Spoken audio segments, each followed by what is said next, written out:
So we are delighted to have today with us in our seminar Professor Lucia Garrido from City University of London.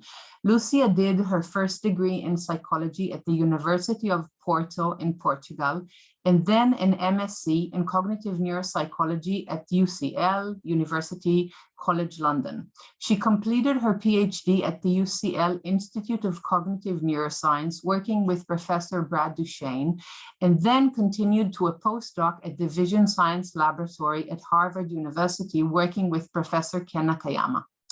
Lucia was a lecturer and then a senior lecturer at Brunel University in London from 2013 to 2019, and has recently moved to City University of London, where she's a senior lecturer in psychology.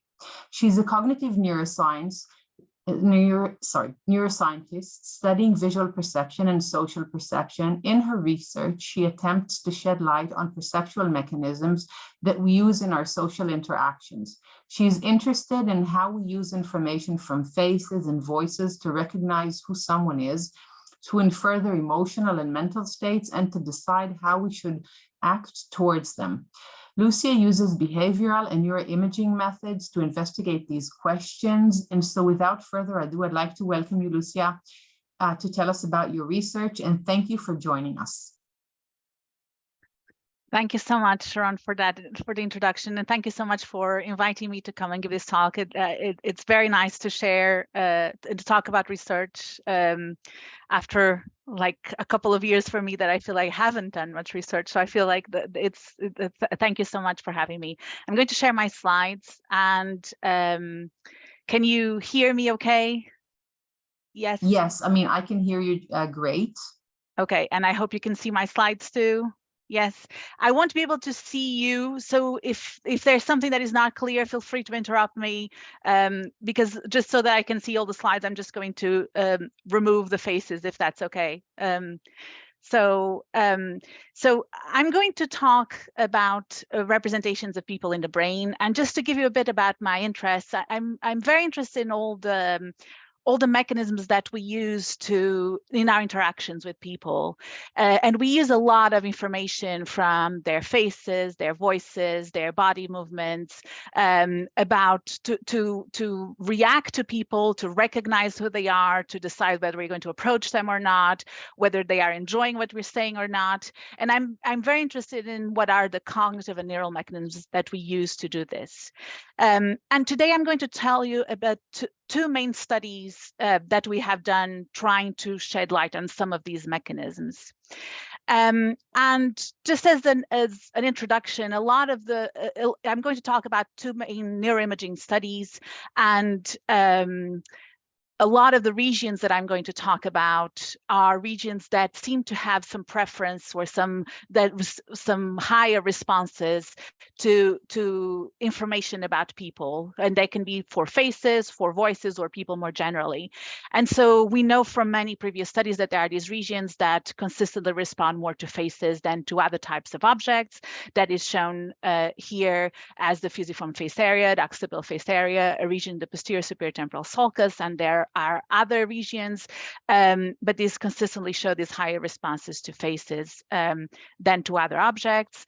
There are similar responses also or similar regions in the brain that seem to show higher responses to voices of people compared to other types of sounds, even to animal sounds or environmental sounds. Those regions were described first by Pascal Bellin and colleagues. They are in the superior temporal sulcus and superior temporal gyrus. They've been called the temporal voice areas, and they are quite large, but they involve like large parts of the auditory cortex and so in the superior temporal gyrus and superior temporal sulcus. And there are also some regions that seem to respond to both faces and voices of people when we compare to other audiovisual stimuli of objects or environmental sounds. And these regions are much less consistently described. They seem to be not so reliably found in each participant when we scan them, but some of these regions have been described in the anterior temporal lobe or anterior inferior temporal cortex that is shown here, also in the posterior superior temporal sulcus, and then in regions of the precuneus or posterior cingulate, and also in the frontal pole and orbital frontal cortex. I'm going to show some of these regions and the responses also that we find in our own studies, but these have been described in different studies as showing more responses to people than to other types of audiovisual stimuli. So in the first study, I want to tell you about, or the first part of my talk, I want to tell you about a study in which we tried to look at how information from faces and voices is integrated to recognize who someone is. And there have been two main models for this integration of how integrate information from faces and voices. And excuse me, the first model I'm going to call the multimodal processing model. And in this model, it's proposed that there is face processing that happens independently of voice processing. And so faces are analyzed separately from the voice information. And then this information goes to some multimodal regions that respond to both faces and voices, and that respond to that have these representations that are independent of the modality. And this was based on, especially on patient studies showing that patients with lesions in the anterior temporal lobe would have problems in recognizing people both from their faces and from their voices. Another model proposed mainly by Katharina von Kriegstein and colleagues is that, yes, that multimodal processing may happen, but that even initially or in more early steps, there can be some coupling or cross-modal information from early systems that process faces and voices. And specifically, the proposal is that the fusiform face area is an area that is a region that is important to recognize people independently of the modality. And so that there would be some information from voices would also go to the fusiform face area, and that would be the region that is important to recognize who people are independently of the modality, at least for these two modalities, for faces and for voices. So we wanted to look at how does this happen in the brain, and to see if there were these regions in which we could see, whether we could see evidence for this multimodal processing or for this coupling of face and voice processing quite earlier in regions that are traditionally seen as visual, such as the fusiform face area. So we decided to test this with fMRI, and both models propose some representations, which I'm showing here by this square with multiple squares, which would be the representation in a region of the brain, that there would be regions that independently of the modality of how we receive information from the same person. So this is the same actor, and whether we see their face or whether we hear their voice, that there would be this representation of this person in a region of the brain. What these two models differ is where this multimodal representation, this cross-modal representation that doesn't matter, is independent of the modality, or this representation of identity that is independent of the modality. The two models differ where this would happen. And so the multimodal processing proposes that this would happen in multimodal regions that respond to both faces and voices, and specifically more in the anterior temporal lobe, whereas the coupling of face and voice processing propose that this happens in the fusiform face area. So both models would predict that there would be these representations that are independent of modality, but they propose there are different regions where this would happen. So we wanted to see what was the case in our study. So this study was led by my PhD student, Maria Tzadani, and we looked at representations of famous faces and famous voices. And there was a face and the voices of the same identity, and we wanted to see where we could find representations in the brain that were representations of that identity and that were independent of the modality. We used 12 famous people. There were 6 women and 6 men. we thought it was very important to use naturalistic varying videos. So we are using videos, and that these are not specific for a specific image of a certain person. So these are videos of these people that can vary in many different ways, and the images of the same person. So for example, here is the same person, Emma Watson, but the videos are completely different. But we wanted to see representations that can generalize across quite different visual stimuli for the same person. And we use also 6 vocal clips for each person that are also from different original sound clips, and that they can vary in many different ways, and they don't reveal anything about the identity of the person. So it's something, they are saying very general things such as today is a beautiful day or something like that.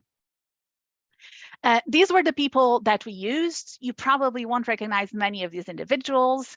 These were, or you'll recognize some of them, but not others. These were people who were extremely famous around 2015 for undergraduate students. So people around there 18 to 22.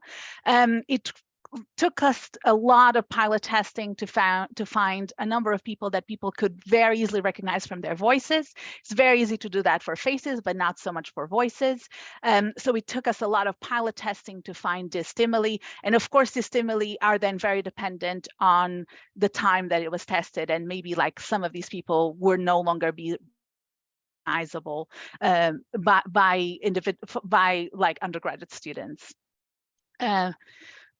So we used, for each of the famous people, we used, as I said, different videos of that same person and different voice clips, and we separated them by runs. So there would always be, for example, there would be videos of Obama and voice clips of Obama in each run, but they would be different ones because we wanted to find representations of Obama that would be generalized across different pictures and different videos and different sound clips of Obama. And we also use independent localizers to localize the regions that I mentioned before. So to localize face selective regions, voice selective regions, and multimodal people selective regions, which were localized by this audio-visual stimuli of both face and voices compared to other audio-visual stimuli that were without people. In the experimental scanning, we never present the audio-visual stimuli. They are always separate faces and voices, and they don't even belong to the same clips. So there's no relationship between different video clips or different sound clips, and we never present them together. Just to show you the responses in the localizers using the experimental data. So this is average response to all the faces, or an average response to all the voices in the different regions that we have. So we have the face selective regions and the posterior superior temporal sulcus here. And you can see that this in darker blue is the average response to faces.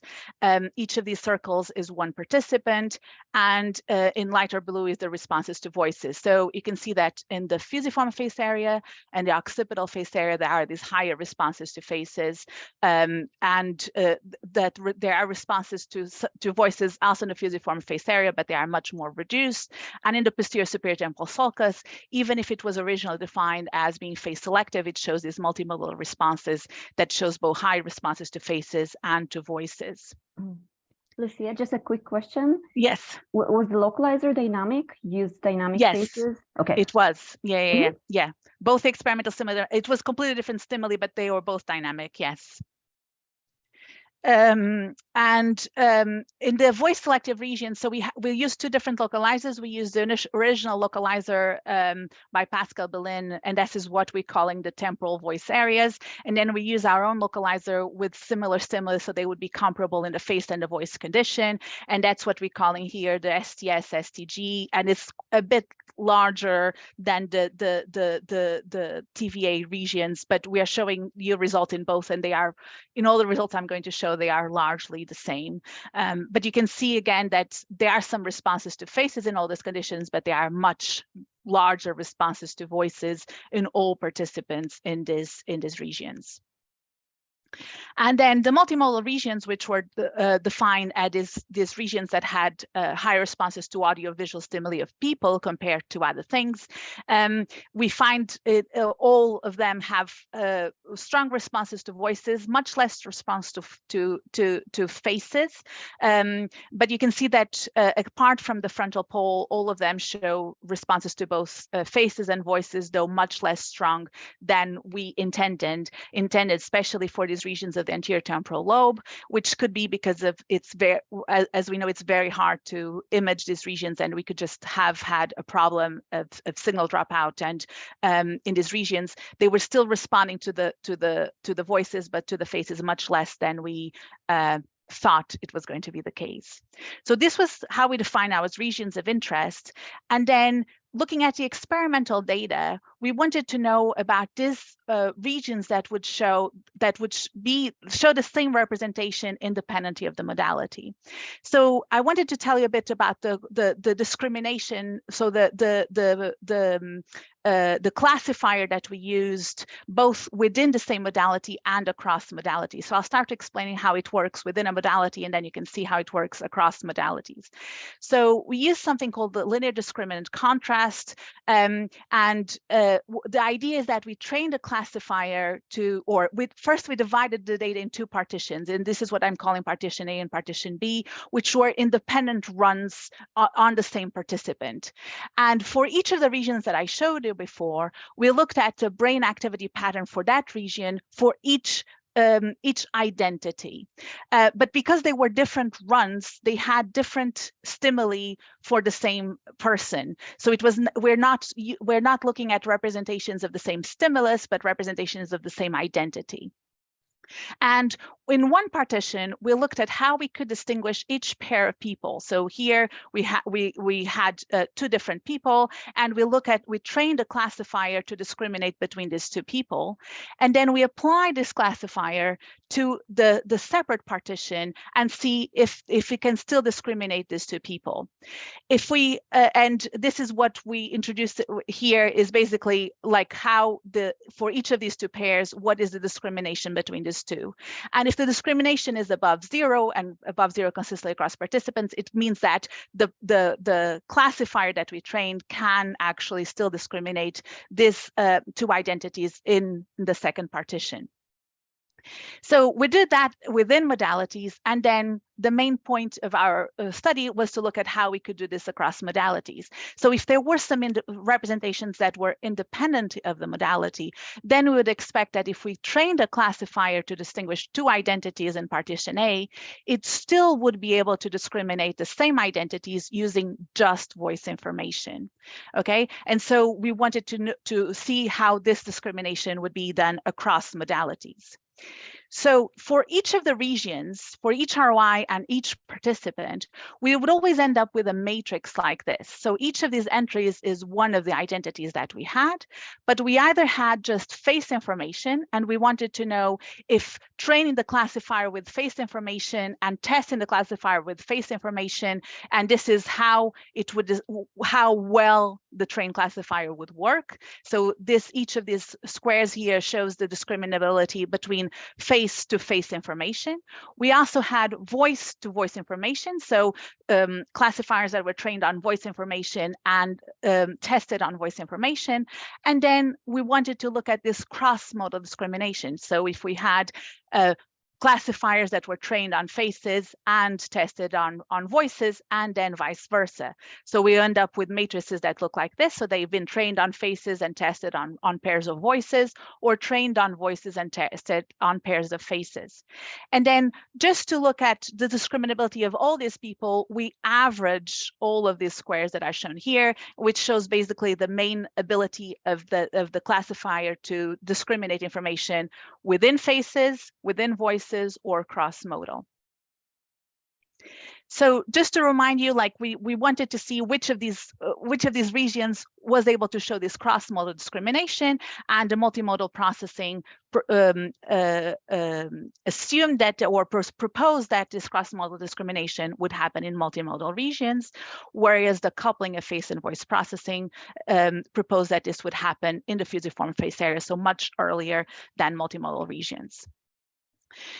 So for each of the regions, I'm going to show you the data looking at face-to-face discrimination, so classifiers trained on faces and tested on faces, and then voice-to-voice discrimination, which is shown here, and then the two cross-modal discrimination, so faces, classifiers trained on faces and tested on voices, and then classifiers trained on voices and tested on faces.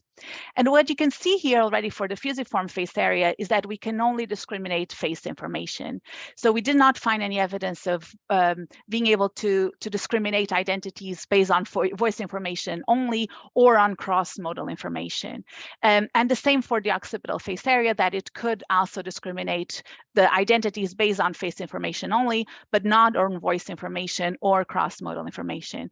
So at least with this study, we did not find support for the cross-modal model that would suppose that there would be some cross-modal identification here in the fusiform face area, that the information from voices would be accessed, the identity information from voices would be accessed in the fusiform face area.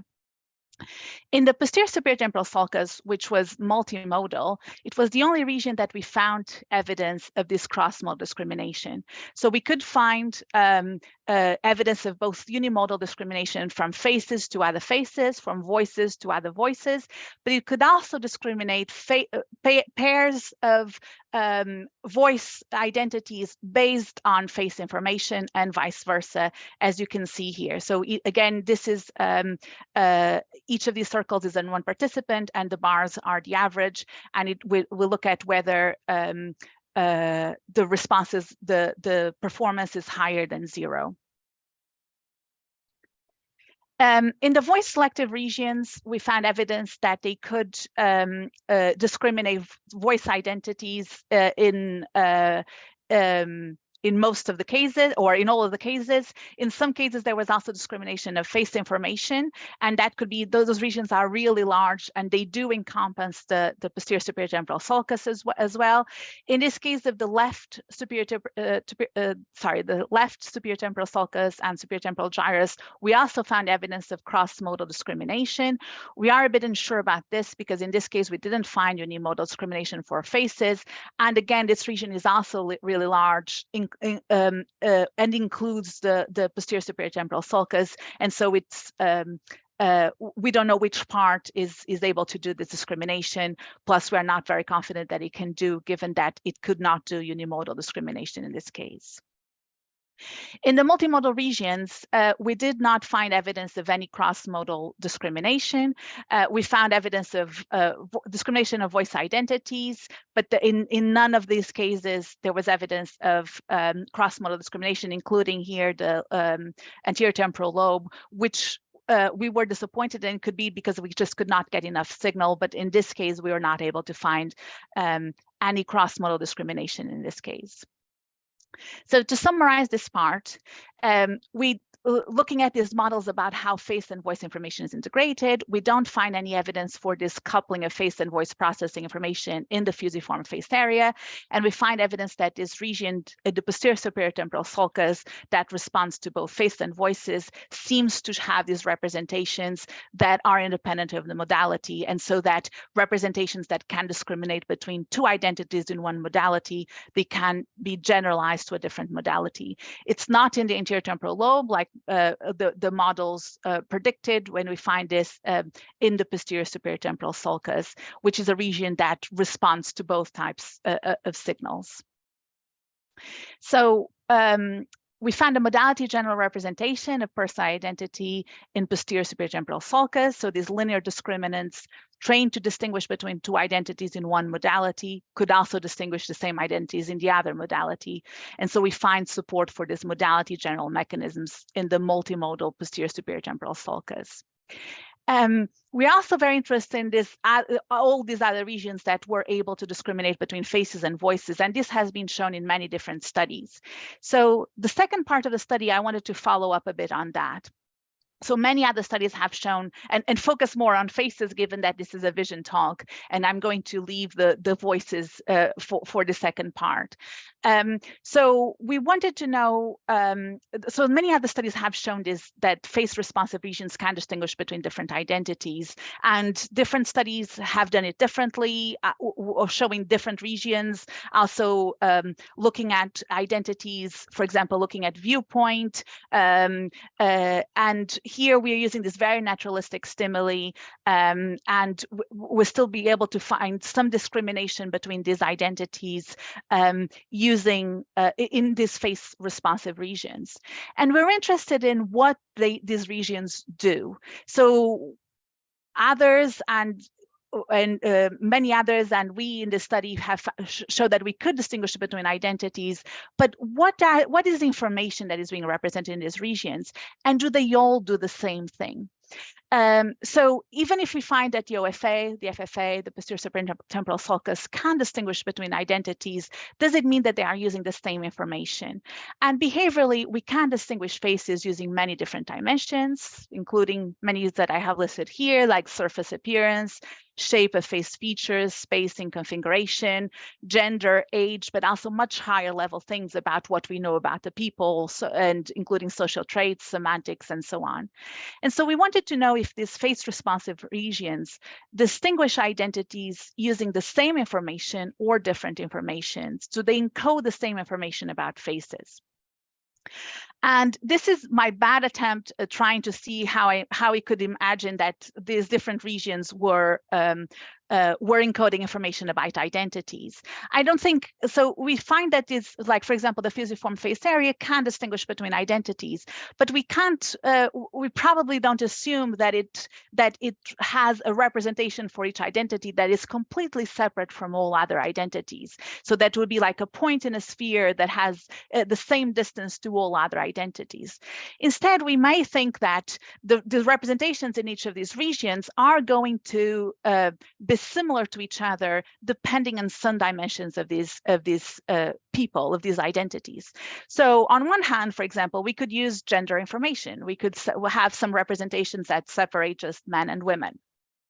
We could imagine a lot of other types of information. It could even be quite high level information. That it could be like whether they are actors or non-actors. So what type of information are these different regions encoding about these faces? And can we get some information about what is being represented? So for the second study, sorry, I'm just going to drink a bit of water. For the second part of the study, so we use the same data that we collected for the first study, but this time, so I showed you that we had built these matrices that would show how we could discriminate each pair of identities.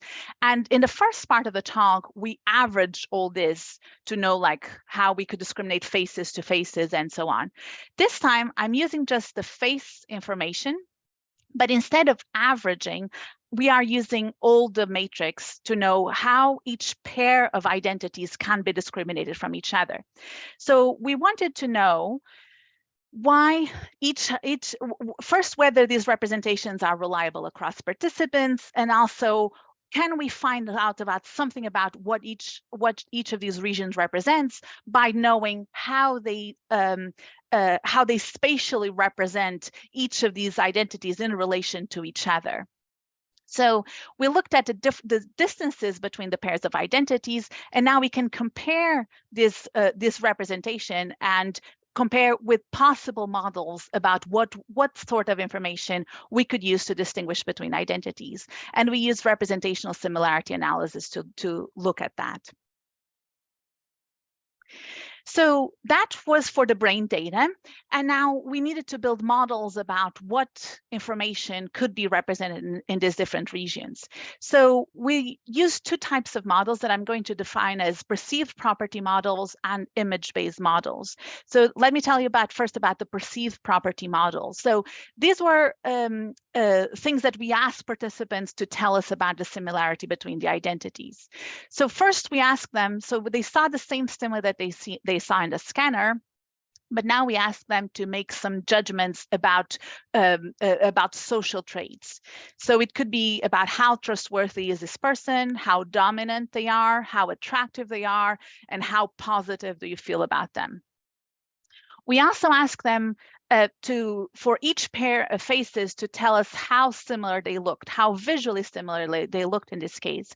And because there could be many dimensions that people could use to make this judgment, we ask them to think whether they could be related, whether they could be from the same family. And that was the idea, that they could look at this visual perceived similarity and to try to make the judgments more consistent across participants.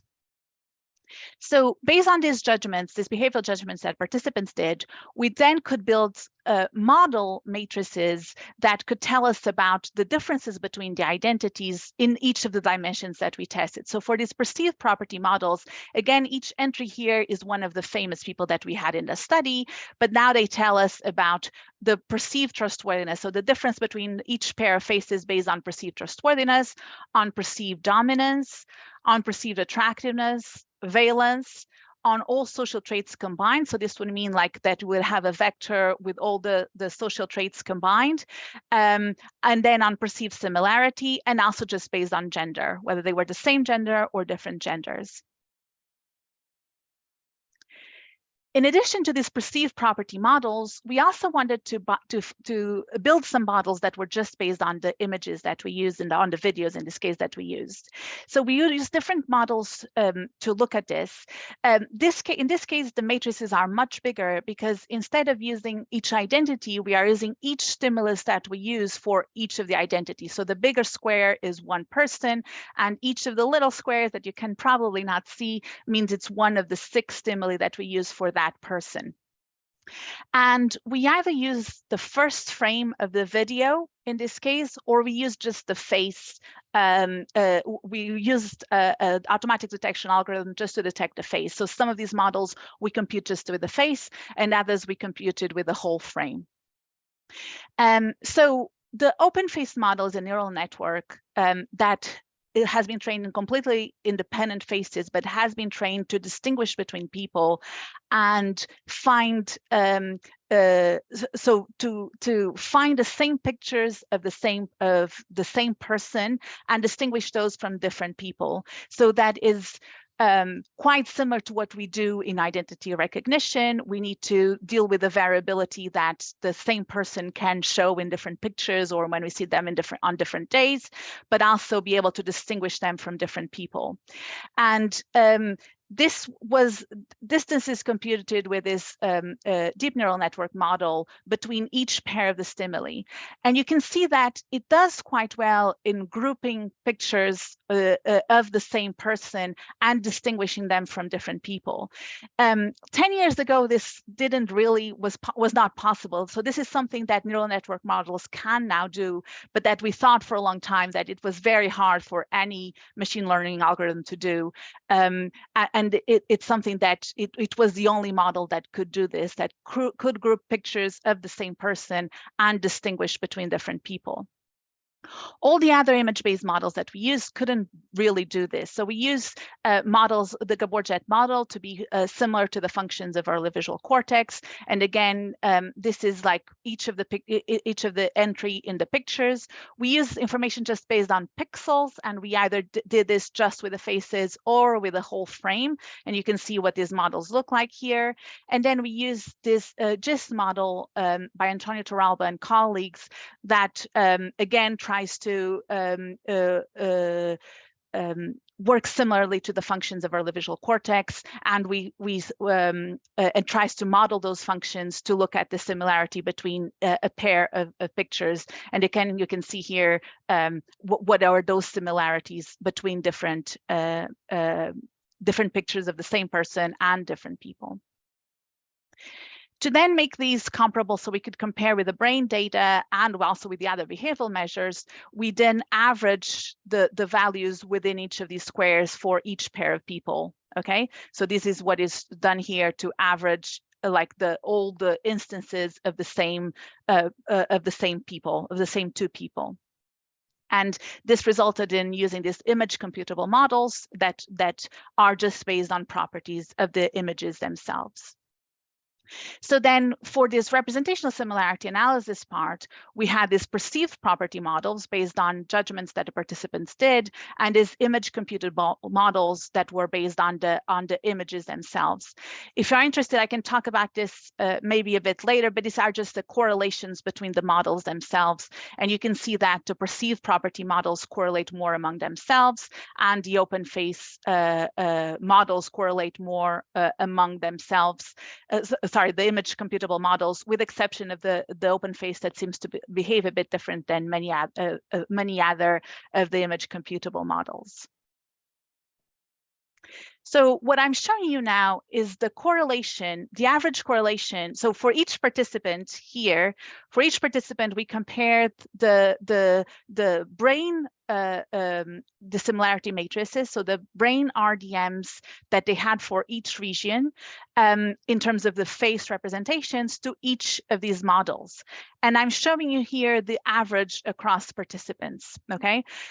So this is the average correlation between brain RDMs, in this case for the occipital face area, and then each of the models that we have here. And I'm using these bluish colors to show the image computable models and the pinkish color to show perceived property models. And you can see that in the occipital face area, the highest correlations were with the pixel faces only model and with the Gabor jet model. These correlations were significantly above 0, which is shown here with the stars, and they are also significantly different than more of the other models, which is shown here by this type of metro line that shows like what is the significant difference between the endpoint here and each of the other models shown here. And so you can see that these two models are significantly higher than most of the other models and significantly above, that shows significant correlations above 0. This dashed line here shows the noise ceiling. So what was the maximum correlation that we could expect given our data?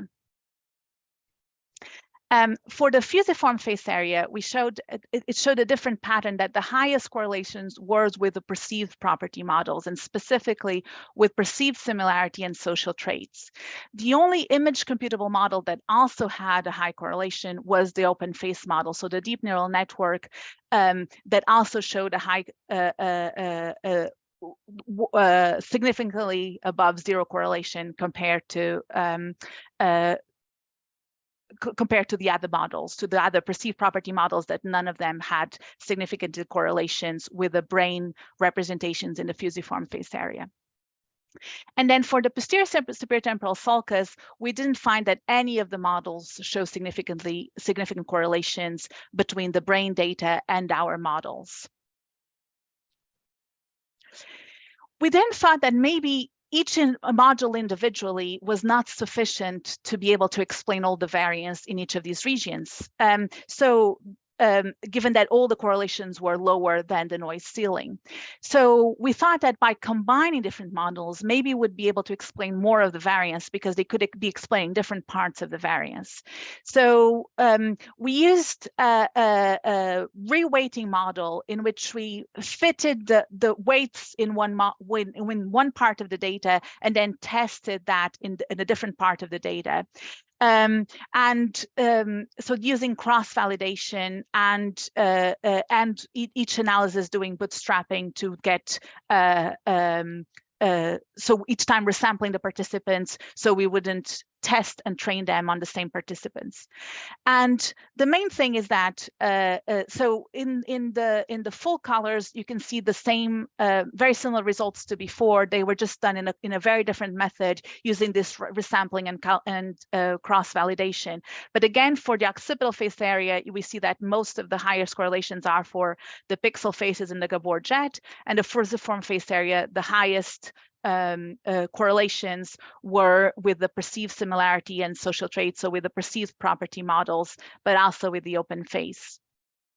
In none of the cases, though, reweighting the models, so combining and reweighting the models didn't help us. This is what is shown here by the RW. It's when we try to combine the different models so that we could explain more variance. And in none of these cases, it explained more variance than any of the single models that we had.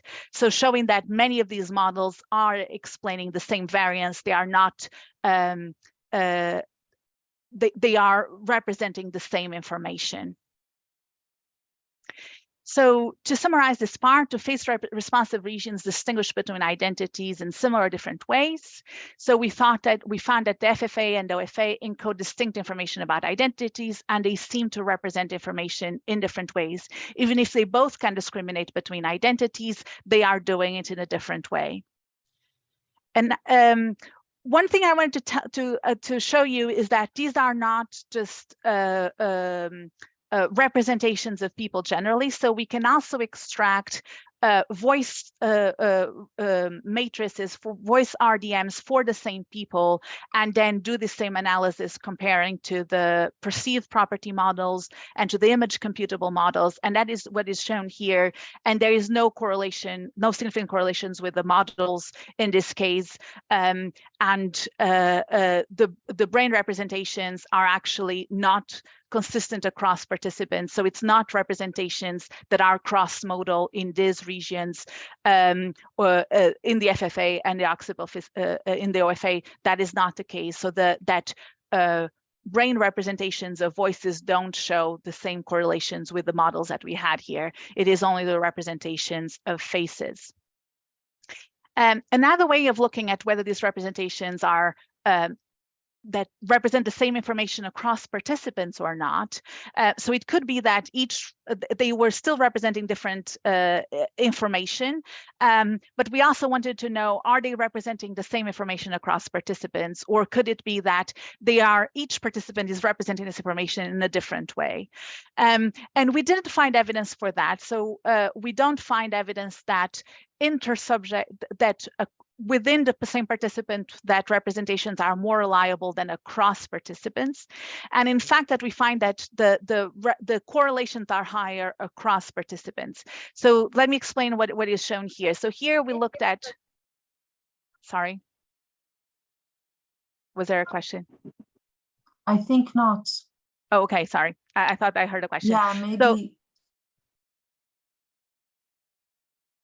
Okay, so so here we use the brain RDM for each participant for each of these regions. So for example, let me start with the fusiform face area, and we correlate with the average RDM of all other participants. And this could be an average RDM in the fusiform face area, in the occipital face area, or in the superior temporal sulcus. And you can see here that the correlations, they are all significantly above zero. So there is some information that is shared across all these regions, and it is highest in each of these cases for the same region. The highest correlations that we see is for the OFA, that the one participant's brain representation in the OFA has the highest correlation with all other participants in the OFA, which is shown here. This is not just because of the size of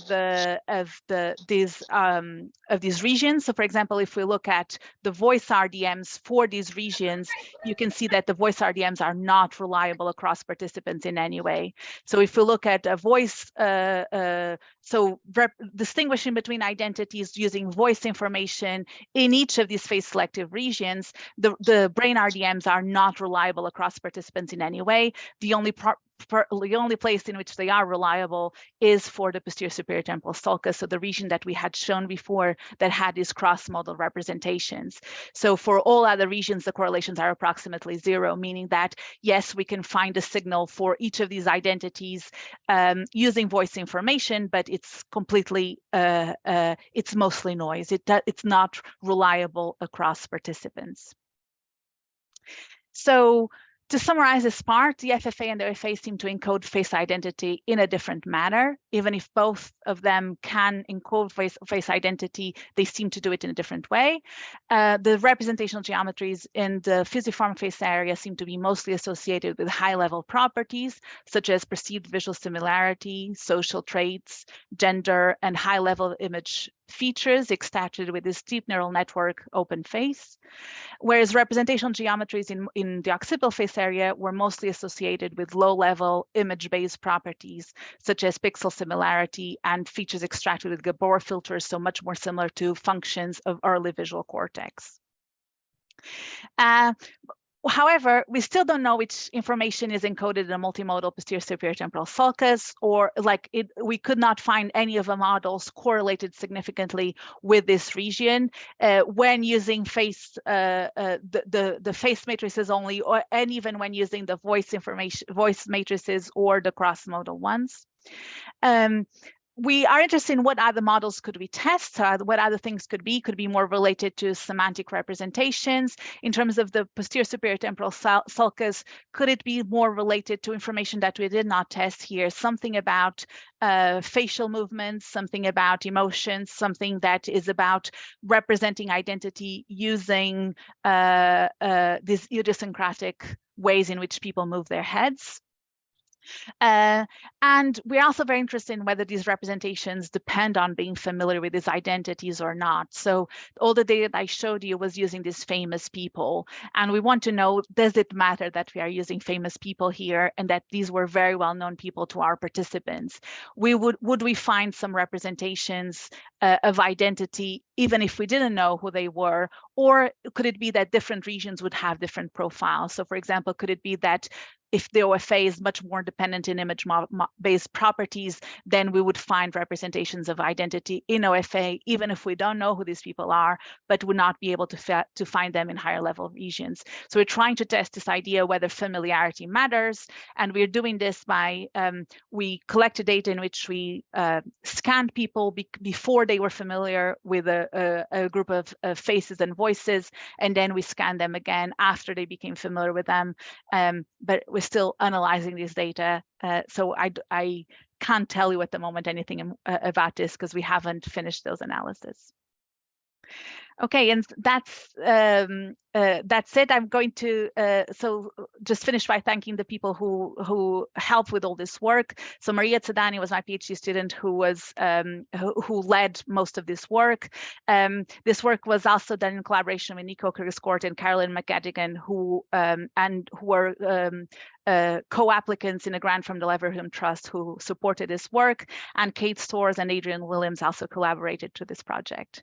So thank you. Lucia, thank you very much for a really interesting and exciting talk. I'd like to ask everybody to unmute yourself, and let's give Lucia a big applaud. Really interesting. Both, I have to say, I'm really surprised both about the FFA and also the PPA. They both surprised me. So I'm opening the floor for questions, and yeah. Okay, so I'll start because nobody is raised. So I want to ask, I mean, first of all, I really like the idea that OFA seems to be explained by low-level vision, which is very much more or less in line with, I mean, it doesn't capture the temporal aspects, but clearly it fits with many previous studies. But the fact that FFA has so little, is so little explained, I mean, by these models is quite surprising to me. So what do you think is actually captured, or like what does it, I mean, it's quite surprising that it's so low. Was it like 10% or not? The correlation.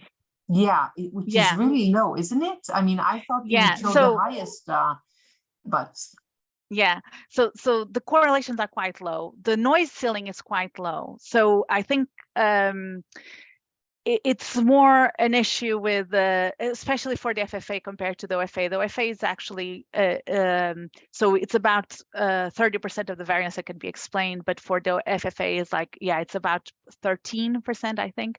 So I think I think there is an issue definitely there with that. I think this is very common in other RSA studies to find these very low correlations. So I don't think that's unique in that respect. I think actually, in other studies, we find even lower correlations. So I think it's about like, maybe we should have had more data and have had better ways of increasing our signal, but it's not, it is seen in many RSA studies that these correlations between across participants and but with models are often below 0.1. And so here we could think about there are two issues. Maybe our models are not good enough. There would be other models that would show more, but I think there's a limit that the maximum correlation that we could get is also quite low. So I think there's also an issue. How could we improve this noise ceiling so that it would show so that we can be able to explain more of the variance than we have here. Okay, thank you. Really interesting. Galit? Yeah. Hi, Lucia. Hi, Galit. I'll continue with the OFA. So we know the OFA is actually doing some identity processing because of TMS data and like previous adaptation data, but it was mainly done on image-based identity, right? The images were like similar, and your images are very variable because you use very different movies. So you think maybe that was the reason you don't see much identity representation in the OFA? And the other question is like, you find that it's correlated with like early visual areas features, right? But it's face selective, so it can't be like a pixel Gabor based representation. It has to be a more higher level, you know, face feature based like representation. So again, that may also be because you're using variable images and the OFA is not generalizing across those different movies. Yeah, so we find that the FFA can generalize or it can discriminate identity, because that in the first part of like that, it can use some information to discriminate identity. What I think we like the second part of the talk showed is that it uses information that is different from what the FFA uses. And I think like I think identity representations don't necessarily are all high level. I think that maybe for different situations, some low level information can be used. And I think that's probably what is happening here is that the main ways in which is distinguished between these people can be done in quite image-based information. And so I think that's it's not that it's I think it's just because like identity is such a broad thing, and I think there is not something that is just identity or non-identity. I think maybe in different like these different regions will process identity in a different way, and they can use different type of information for this. I think a lot of the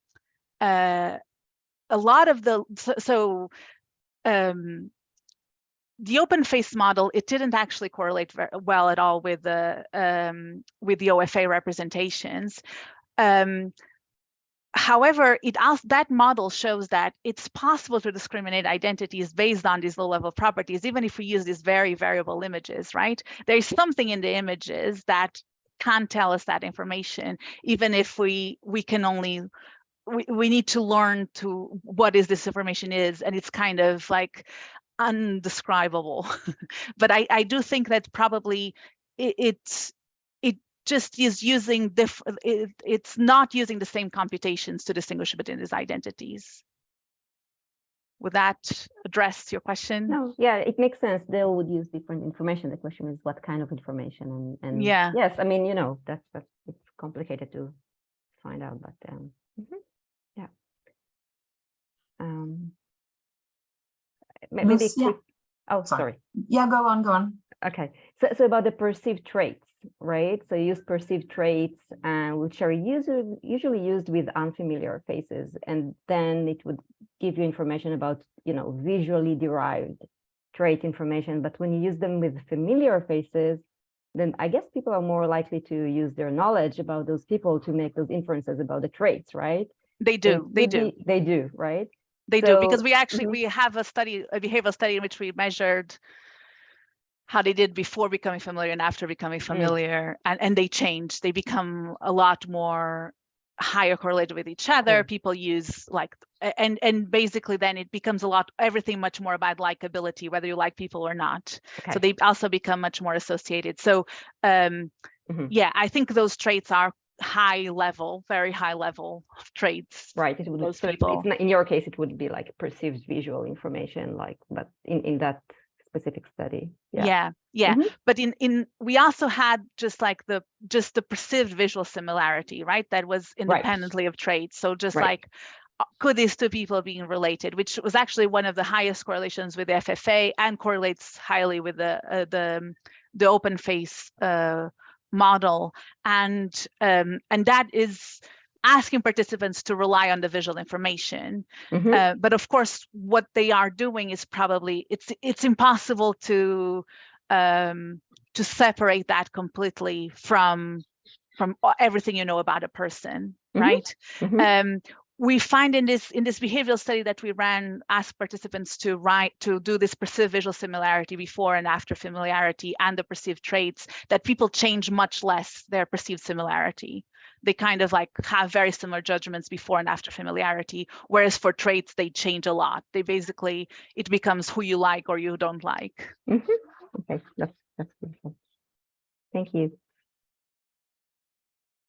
Sorry, I muted. I have another question. I mean, you showed that you basically did most of the analysis based on these localized regions that you used. And I'm thinking of the first study with faces and voices and examining which of the theories is supported. Did you also try to just do, just looking for other areas in the brain outside the ones that were localized, whether you could probably find anywhere in the brain that would have this transfer of information that is even like more robust than you found? Because you did find like 2 or 3 regions that showed that, especially with the SES, but I'm thinking maybe there's an additional area that, I don't know, that does that. Yeah, that is missed when we actually do this localization. I don't know, I'm just thinking. Yeah, so we did Searchlight. So basically we just did all the cross-modal, looking for regions that could be trained in one modality and test in a different modality, and then we just did Searchlight. The problem with that is that it's always the same size, right? And we look for everywhere, and we were especially interested in this anterior temporal lobe region. We thought, okay, maybe this is not a person selective region, but we'll find this somewhere, and we couldn't. So the only region that also showed up in the Searchlight then was the posterior superior temporal sulcus. Nothing else showed in that case. And I think it was bilateral in this case, if I remember correctly.